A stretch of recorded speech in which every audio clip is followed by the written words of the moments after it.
বহুল আলোচিত সাদেক এগ্রোর মালিক ইমরান হোসেনকে আজ আদালতে নেওয়া হয়েছে। এই মুহূর্তে সিএমএম আদালতে আছেন আমাদের রিপোর্টার নাহিদ প্রিন্স। সরাসরি যাচ্ছি তার কাছে। নাহিদ, আদালতের কার্যক্রম কোন পর্যায়ে রয়েছে আমাদের জানান।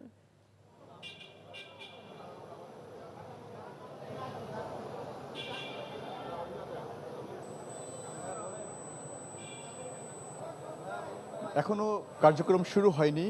10 মিনিট আগে তাকে আনা হয়েছে। সাদেক এগ্রোর যে সত্যায়িত পরিচালক ইমরান হোসেনকে 10 মিনিট আগেই কিন্তু কোর্টে আনা হয়েছে, তবে এখনো কার্যক্রম শুরু হয়নি।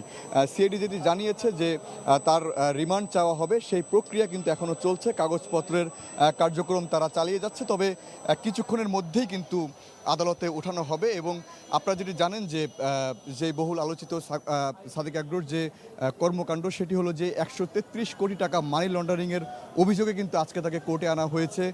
তাকে গতকালকে গ্রেপ্তার করা হয়েছিল। গতকাল রাতে সিআইডি অভিযান চালিয়ে তাকে গ্রেপ্তার করে এবং আজকের যে বিষয়টি, তার বিষয় যেটি জানিয়েছে যে চোরাচালান এবং যে বিদেশ থেকে ছাগল এবং গরু আনা এবং সব কিছু নিয়ে কিন্তু অবৈধ পথেই তার যে এই বিচরণ ছিল, সব কিছু কিন্তু অভিযোগের সংশ্লিষ্টতা ভিত্তি করেই কিন্তু মূলত যে তাকে গ্রেপ্তার করা হয়, সেই সব বিষয় কিন্তু আমাদেরকে জানিয়েছে তারা। এছাড়া কিন্তু যে নেপাল এবং ভুটান থেকে যে ভুট্টো জাতের যে গরু আনা, সেই অবৈধ পথে আনার বিষয়ে কিন্তু পরিষ্কার রয়েছে এবং সেই বর্ডার থেকে যে গরু ছাগল এনে তিনি বিক্রি করতেন, সব অভিযোগের প্রেক্ষিতেই কিন্তু আজকের এই যে তার যে কর্মকাণ্ডের ফল, সেটি কিন্তু আমরা দেখতে পাচ্ছি। তো সেই কিছুক্ষণের মধ্যেই তাকে কোর্টে তোলা হবে।